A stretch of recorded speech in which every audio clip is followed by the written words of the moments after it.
नमस्कार दोस्तों, कैसे हैं आप लोग। दोस्तों आज हम लोग जनसंख्या के अगले चैप्टर पर आएंगे और देखेंगे कि विश्व में जनसंख्या का वितरण किस प्रकार से हुआ है।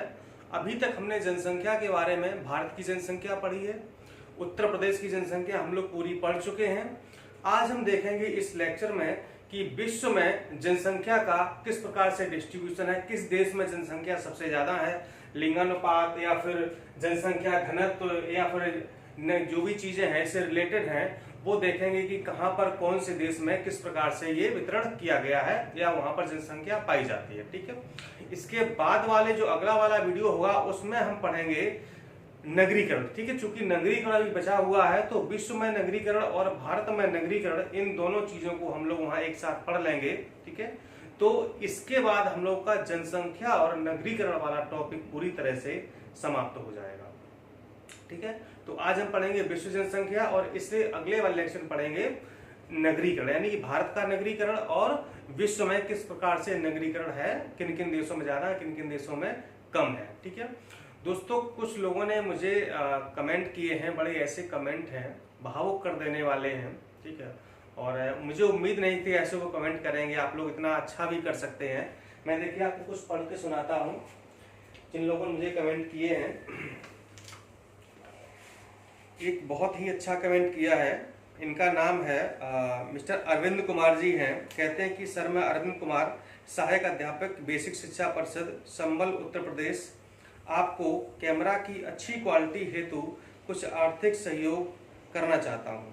आप अपना मोबाइल नंबर दे दीजिए, मैं आपसे संपर्क करना चाहता हूं। दोस्तों मैं मानता हूं कि कैमरे क्वालिटी अच्छी नहीं है, वॉइस भी प्रॉपर नहीं जा पाती है। ठीक है, लेकिन फिर भी हम आपके लिए प्रयासरत हैं और जो भी हमारे पास संसाधन है, कम है ज्यादा, जो भी है जैसे भी हैं, उन्हीं संसाधनों का यूटिलाइज करते हुए मैं आपके लिए बेस्ट करने की कोशिश करता हूं। क्योंकि मैं तो बन गया हूं, अब मैं चाहता हूं कि आप भी बने और उसमें मेरा जितना सहयोग हो सके वो अच्छी बात है। अरविंद कुमार का मैं तहे दिल से धन्यवाद करता हूं कि मुझे इन्होंने आर्थिक सहयोग के लिए ऑफर किया। ठीक है, और बहुत शुक्रिया।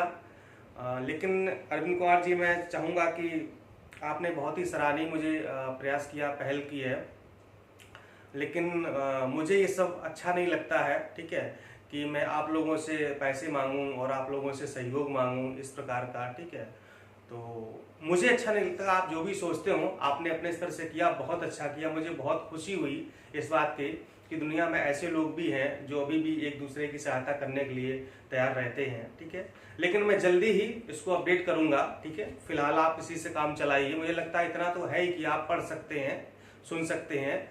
ईयरफोन का इस्तेमाल करिए तो वॉइस और भी क्लियर हो जाती, मैंने सुन के देखा, अच्छी सुनाई देती है। ठीक है, तो ये थे हमारे व्यूअर्स। एक और भी हमारे भाई साहब हैं, हेमंत श्रीवास्तव जी हैं। कहते हैं कि बहुत ही अच्छा सर, इसकी कोई कल्पना ही नहीं है क्योंकि आप इतने सरल और सहज भाव से समझाते हैं, पूरी तरह से एक एक शब्द समझ में आ जाता है। एक बार फिर मैं सभी भाइयों से अनुरोध करूंगा, सर हम लोगों के लिए फ्री में कोर्स करा रहे हैं, लेकिन फिर भी बिना गुरु दक्षिणा के कोई चीज सफल नहीं होती। इसलिए आप सभी भाइयों से मेरा अनुरोध है कि गुरु दक्षिणा के तौर पर नहीं, कुछ तो कम से कम वीडियो को लाइक, शेयर और सब्सक्राइब जरूर करें, यही गुरु दक्षिणा होगी। वाह, बहुत बढ़िया। हेमंत श्रीवास्तव जी ने बहुत एकदम से 100% की बात कही है कि सही बात है। बाकी तो हम आपसे कुछ दक्षिणा लेंगे नहीं आर्थिक रूप से, आपको पता ही है। ठीक है, ना अभी लेंगे ना भविष्य में लेंगे। ठीक है, ये आपसे मेरा प्रॉमिस है। और लेकिन उन्होंने जो बात कही है कि आप लाइक तो कम से कम करें, कमेंट कर दें, लोगों को शेयर कर दें, चैनल के जो हम लोगों का चैनल है डीपी एडुकेटर फैमिली है उसके सब्सक्राइबर बढ़ाएं। सही बात है, बिल्कुल। मेरी इससे बड़ी गुरु दक्षिणा कोई हो ही नहीं सकती दुनिया में कि जो आपका इतना प्यार, इतना स्नेह और जो भावनात्मक लगाव है, इससे बड़ी गुरु दक्षिणा मेरे लिए कुछ भी नहीं हो सकती है।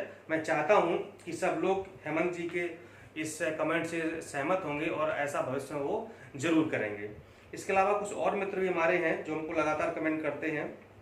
धीरेन्द्र यादव जी हैं, श्रुति सिंह जी हैं, ज्ञान सिंह जी हैं, अखिलेश कुमार जी हैं, सोनी पाल जी हैं, अभिषेक पांडे जी हैं, मृत्युंजय यादव जी हैं, रूपक दुबे जी हैं, ममता यादव जी हैं, अजय चतुर्वेदी जी हैं, पूजा शर्मा जी हैं, रोहित राज जी हैं, हिमांशु सिंह जी हैं, आरोही राठौड़ जी हैं, बीनू मौर्य जी हैं, रुचि मिश्रा जी हैं, विनय मिश्रा जी हैं, उमाशंकर जी हैं और विकास सिंह जी हैं। इतने सारे लोग हैं जो हमको नियमित रूप से देखते हैं, कमेंट करते हैं, लोगों को सब्सक्राइब भी कराते हैं और अपने परिवार को, अपने फैमिली को, अपने चैनल को बढ़ाने के लिए लगातार प्रयासरत रहे हैं। दोस्त बुरा मानिएगा, अगर आपका नाम छूट गया है तो निश्चित रूप से अगले वाले वीडियो में आपका नाम भी हो सकता है, ठीक है। लेकिन आप सब लोग जो इतना मुझे मोटिवेट करते हैं, इतने अच्छे अच्छे कमेंट करते हैं, मैं तो कभी कल्पना ही नहीं कर सकता कि आप लोग भी इतना किसी को सपोर्ट कर सकते हैं, ठीक है। बहुत बहुत धन्यवाद, बहुत बहुत शुक्रिया, बहुत बहुत सब लोगों को बधाई, शुभकामनाएं। आप तैयारी करें, अच्छे से पढ़ें और मेरा उसमें सहयोग हो। आइए टॉपिक पर चलते हैं।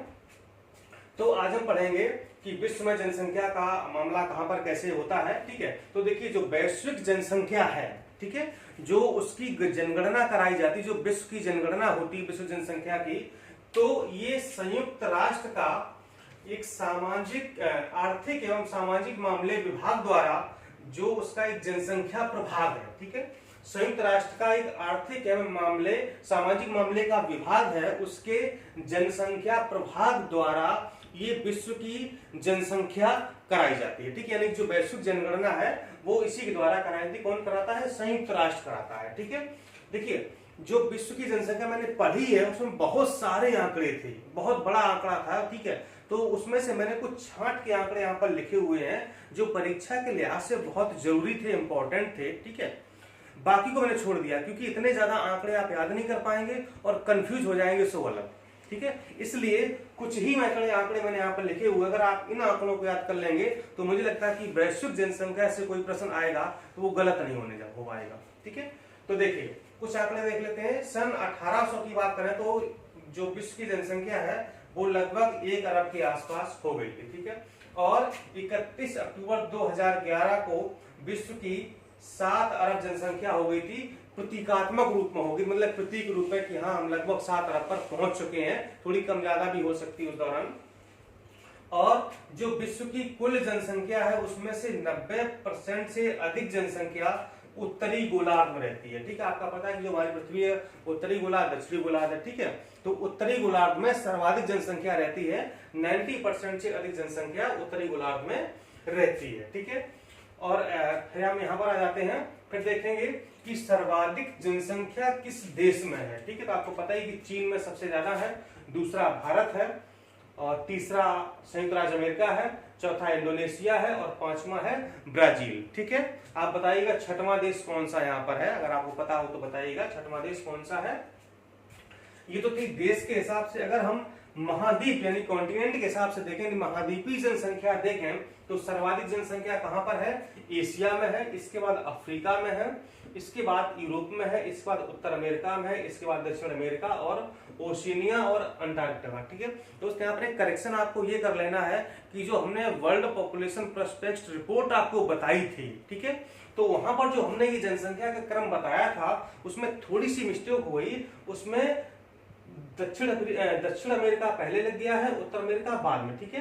तो यहाँ पर उत्तर अमेरिका तीसरे नंबर पर, वहां भी संशोधन आप कर लीजिएगा, और दक्षिण अमेरिका है चौथे नंबर पर, ठीक है। तो ये क्रम सही है, वो वाला थोड़ा सा गड़बड़ हो गया था, ये दोनों देश आगे पीछे हो गए थे, ठीक है। अब अगर हम बात करें जनसंख्या घनत्व की, ठीक है, जनसंख्या घनत्व क्या होता है कि प्रति वर्ग किलोमीटर में कितने व्यक्ति निवास करते हैं, ठीक है। तो सर्वाधिक जो जनसंख्या घनत्व है वो है एक मोनाको देश है, मोनाको का है 25,970, ठीक है। इसके बाद मकाऊ और तीसरा है सिंगापुर, ठीक है। अगर हम न्यूनतम जनसंख्या घनत्व की बात करें तो ग्रीनलैंड द्वीप है जहां पर 0.14 केवल है व्यक्ति, और फिर है उससे अधिक फोकलैंड द्वीप में, और उससे अधिक मंगोलिया में, ठीक है। और अगर हम महाद्वीप के हिसाब से बात करें कि किस महाद्वीप का जनसंख्या घनत्व सर्वाधिक है, तो एशिया महाद्वीप का सर्वाधिक जनसंख्या घनत्व 146 है, अफ्रीका का है 43, यूरोप 34, उत्तर अमेरिका 28 और दक्षिण अमेरिका है 25, ठीक है। और वैश्विक जनसंख्या घनत्व की बात करें यानी कि विश्व की जनसंख्या घनत्व कितना है, तो वो है 58.4, ठीक, व्यक्ति प्रति वर्ग किलोमीटर, 58.4 व्यक्ति प्रति वर्ग किलोमीटर, ठीक है। अगर हम लिंगानुपात की बात करें, सेक्स रेशियो की बात करें, तो सबसे ज्यादा जो लिंगानुपात है वो है संयुक्त अरब अमीरात में कितना 274, अब इसको आप समझाना है मुझे। और कतर में 265, ओमान में है 197। देखिए जो लिंगानुपात है, ठीक है, जो जैसे भारत की जनगणना होती है तो यहाँ लिंगानुपात कैसे मापा जाता है, ठीक है, कि 1000 पुरुषों पर कितनी महिलाएं हैं, यही होता ना, 1000 पुरुषों पर कितनी महिलाएं हैं, ठीक है। तो भारत की बात करें तो 1000 पुरुषों पर 943 महिलाएं हैं, ठीक है। लेकिन जो वैश्विक जनसंख्या है, ठीक है, जो वैश्विक जनसंख्या है वहां पर लिंगानुपात का जो आकलन किया जाता है वो 100 के हिसाब से, यानी कि 100 व्यक्तियों पर कितनी महिलाएं हैं, ठीक है, यानी कि 100 व्यक्ति हैं या 100 पुरुष हैं, व्यक्ति का पुरुष कह सकते हैं, 100 पुरुष पर कितनी महिलाएं, ठीक है। तो देखिए संयुक्त अरब अमीरात में 100 पुरुषों पर 274 महिलाएं हैं, इसलिए यहाँ पर 274 लिखा हो, ठीक है। कतर में 100 पुरुषों पर 265 महिलाएं हैं और ओमान में 100 पुरुषों पर 197 महिलाएं हैं, ठीक है। ठीक है, लिंगानुपात की बात, ठीक है। एक्चुअली न्यूनतम वाला आपको मैंने नहीं बताया, क्योंकि वहां पर कई सारे देश एक साथ हैं, छोटे छोटे देश हैं, तो वो सब पूछने वाले नहीं, आपको कंफ्यूज कर देंगे इस वाला, इसलिए ये देखिएगा जहां पर सर्वाधिक है, ठीक है। और जीवन प्रत्याशा की, लाइफ एक्सपेक्टेंसी की बात की जाए कि सर्वाधिक दिनों तक या सर्वाधिक वर्षों तक किस देश के लोग जीवित रहते हैं, तो वो है जापान, इसकी जीवन प्रत्याशा लगभग है 84 वर्ष। दूसरा है स्विट्जरलैंड 83.6 वर्ष और स्पेन है 83.4 वर्ष, ठीक है। ये है जीवन प्रत्याशा जापान, स्विट्जरलैंड और स्पेन, ठीक है। अब यहाँ पर आ जाते हैं, अब हम ये देखेंगे कि जो हमारा आयु वर्ग है, जनसंख्या में जो कई आयु वर्ग होते हैं, जैसे कि 0 से 14 वर्ष का आयु वर्ग, ठीक है, 15 से 24 वर्ष का आयु वर्ग, ठीक है, 25 से 59 वर्ष का आयु वर्ग और 60 प्लस वाले कितने लोग हैं, ठीक है। तो हम विश्व में अगर देखें तो 0 से 14 वर्ष वाले जनसंख्या वाले लोग बच्चे कितने हैं, 26% हैं, 15 से 24 वाले 16% हैं, 25 से 59 वाले 46% हैं, 60 प्लस वाले 13%, 13%, ठीक है। अगर यही बात अगर भारत के मामले में देखी जाए तो 0 से 14 वर्ष के बीच में कितने हैं, 28% हैं, 15 से 24 वाले 18%, 25 से 59 वाले 45% और 60 प्लस वाले हैं 13%, ठीक है। तो ये आंकड़ा, भारत वाला जो आंकड़ा है, इसको आप जरूर याद करिएगा, यहाँ से प्रश्न परीक्षा में अक्सर पूछा जाता है, बहुत बार पूछा गया है, ठीक है। और अगर हम प्रमुख संप्रदायों की बात कर लें कि विश्व में जो बहुत सारे संप्रदाय हैं, उन संप्रदायों मतलब की सर्वाधिक जनसंख्या किस संप्रदाय की है, ठीक है। तो वैश्विक स्तर पर देखें तो ईसाई जो संप्रदाय है उसकी 32% सबसे ज्यादा विश्व में किस धर्म के लोग मानने वाले हैं, ईसाई धर्म को मानने वाले हैं। 32% लोग ईसाई धर्म को मानते हैं, जबकि मुस्लिम धर्म को मानने वाले 23% लोग हैं और हिंदू धर्म को मानने वाले 15% हैं और बौद्ध धर्म को मानने वाले 7% है, ठीक है। ये मैंने कुछ प्रमुख यहाँ पर लिखे, बहुत सारे ये सिख हैं, जैन है और बहुत सारे हैं, ठीक है, तो मैंने नहीं लिखे हैं, ये 4 धर्म यहाँ पे लिखे हुए हैं, तो इनको भी याद कर लीजिएगा। तो अगर वैश्विक जनसंख्या से कोई भी प्रश्न अगर आपका आता है तो मुझे लगता है कि यहाँ से आ जाएगा, इससे बाहर जाने की कोई उम्मीद नहीं है, क्योंकि बहुत सारे पिछले सालों में मैंने प्रश्न पत्रों का अध्ययन किया है, तो ऐसा कोई प्रश्न इसके अलावा पूछा नहीं गया है, ठीक है। चलिए दोस्त, वीडियो कैसा लगा है आप जरूर बताइएगा और नगरीकरण के साथ मिलते हैं आपसे अगले वीडियो में, तब तक के लिए जय हिंद।